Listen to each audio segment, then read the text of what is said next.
Bienvenidos, bienvenidas y bienvenides a un nuevo capítulo de Frikis Caóticos Neutrales. Ese podcast, canal de YouTube y redes sociales en el que cada día os ampliamos vuestros horizontes y hoy nos toca hablar de las distopías, que es esas cosas que llevan en las gafas la gente que ve mal.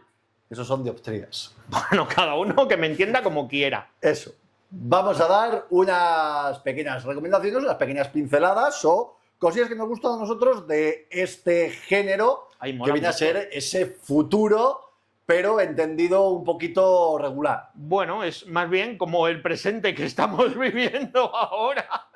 Más o menos, sí, por desgracia. Pues vamos a empezar no por una distopía, sino por lo que podemos llamar la distopía, por definición, que es 1984 de George Orwell, pero en este caso vamos a irnos un poquito más allá porque esto era como muy básico, entonces nos vamos a ir a la novela gráfica adaptada por Fido Nesti, que salió en 2021 en España de la mano de Penguin Random House en su edición de bolsillo. Me gustaría a mí entender dentro del sello de bolsillo qué entienden esta gente por bolsillo. ¿Cómo se nota que nunca has llevado una XXXXL? Te entra. Eso es de bolsillo, bolsillo. Bueno, es una revisión de la novela original en la que pues va un poquito más rápido porque sí que vamos a reconocer que George Orwell era un genio, pero también era un poquito plasta. Era un poco chapas. Era bastante chapas. Era un poco chapas, pero bueno. Entonces lo llevamos a un aporte un poquito más visual, en el que no vemos tanto los pensamientos del protagonista, sino que vemos más de manera literal todo lo que pasa alrededor, esa manera de alguna manera visual de esconderse un poquito de la cámara en ese trocito chiquitito que te queda fuera del gran hermano. También, bueno, luego, como evidentemente es una pedazo de chava, pues tiene páginas que son enteras de texto en medio del cómic porque dice, mira, esto te lo tengo que contar, no había, si no había manera. No había forma de llevar esto a viñeta, así que te lo lees y seguimos, ¿sabes? Efectivamente, ahí hay un par de momentos en los que te mete un par de paginitas. Nota del dibujante, échale huevos, ¿sabes? Básicamente es eso, pero tiene un dibujo muy interesante porque es un dibujo en una paleta muy plana, muy marrón, gris, le pega roja, bastante al tema. Muy opresiva, sí. Todo es como muy uniforme, que es a lo que te quiere llevar toda la trama de 1984. Y es una manera, digamos, muy ligerita de entrar a una novela con una filosofía y una temática pues, muy densa. Y es una forma de entrar pues muy interesante, la verdad. A mí me mola mucho el formato del cómic para algunas obras clásicas porque siempre te da la opción de, como la película y el libro, ¿no? Tú te lees el cómic y si te has quedado con ganas de enriquecerte un poco más, luego te puedes leer el libro. Efectivamente, pero ya digamos como que la base importante ya más o menos la tienes cogida para tener la conversación al menos y decir que he marcado el check de 1984. Bueno, y nos damos de la distopía a la utopía, digamos que es la otra cara de la moneda, que es un poquito esta forma un poquito más positiva de ver ese futuro que se nos ha ido a la mierda. Suele ser lo que pasa después. Cuando ya le hemos cagado tanto, lo que va después de la distopía es la utopía. Efectivamente, la postdistopía de ¿cómo arreglamos esta mierda? A ya la hemos cagado del todo, ahora sí. A ver qué hacemos. ¿Qué hacemos con los escombros? Estamos hablando de una persona que ha escrito mucho de este género, de lo que podríamos llamar el hop punk, ¿no? El punk de la esperanza, en contraposición al cyberpunk y al steampunk. En este caso, dentro de la rama más solarpunk, que es Becky Chambers, y estamos hablando en concreto de la saga de Monje y Robot, que en España nos llegó en un único tomo, los dos libros, publicado por Crononauta en 2022, salió en 2021 y 2022 las dos novelas que componen este tomo, y es una novela muy interesante porque en un cierto momento teníamos un montón de robots haciéndonos todo el trabajo y aquí no hay una gran revolución, no hay un momento... No hay un Matrix, por decirlo así. Sí, hay un momento en el que los robots despiertan conciencia y dicen, oye, que hemos pensado que os quedáis, que os busquéis la vida, que nosotros nos vamos al bosque y pasamos del tema.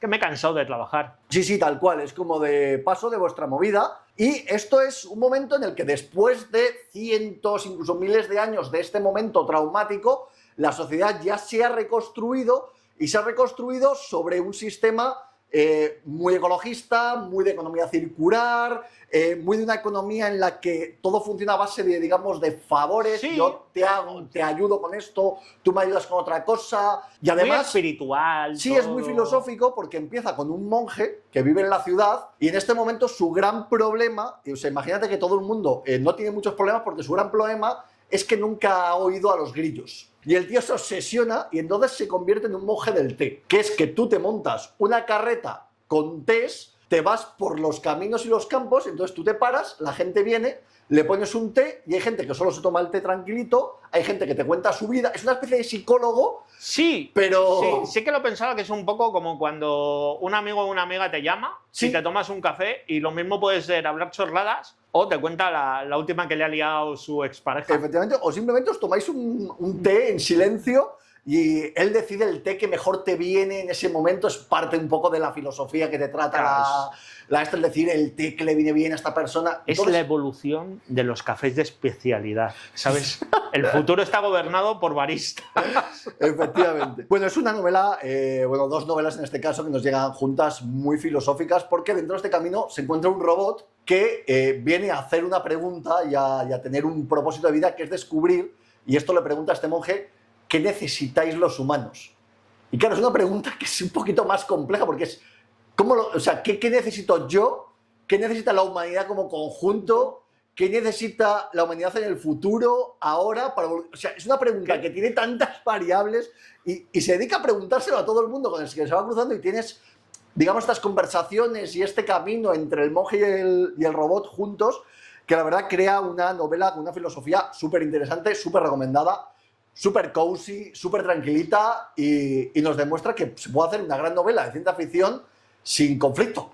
Y uno de los detalles más interesantes es que parte de la novela está escrita en inclusivo, Sí. así que utiliza mucho el hermane, o sea, no sabes el género de la mayoría de los personajes, porque en realidad se fija más en la persona que en su género o en los problemas que tiene, que si se trata de un hombre o una mujer o cualquier otro tipo. En resumen, una novela futurista dentro de ese futuro que de alguna manera, aunque no nos guste el camino, sigue como final, puede que nos gustase un poquito llegar. Cambiamos un poco de tercio porque las distopías, ucronías, utopías no se dan solo en libros y películas, sino que también podemos verla en muchos otros formatos, como en este caso, un juego de mesa. Nos volvemos loquísimos. Estamos hablando de Excite, no sé si se pronuncia exactamente aquí, es un juego de James Stegmaier, ilustrado por Jakub Rozalski. Son gente de para allá. No tengo muy claro cómo se pronuncia. Es un juego de me mesa perdonen. que se llama Excite y por unos autores.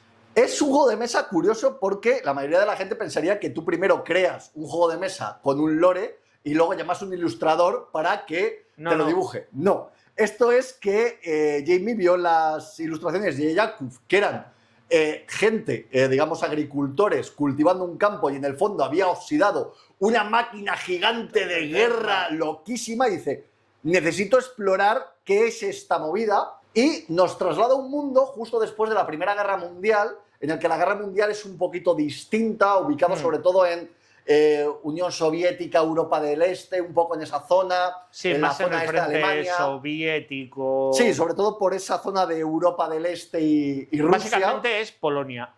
Sí, básicamente Polonia y alrededores, en el que hay un pequeño país, ciudad-estado, que se llama La Fábrica, superindustrializada, en el que está Nikola Tesla, por alguna razón, que ha decidido hacer una gran revolución industrial e inventa máquinas gigantescas que pueden hacer el trabajo de 100 hombres. Y pueden cortar árboles con una facilidad increíble, pueden arar campos de una manera estupenda, y en el que un montón de dirigentes de estos países dicen, ya, ¿y si esta sierra gigante la uso para llevarla al frente de la Primera Guerra Mundial y empiezo a machacar?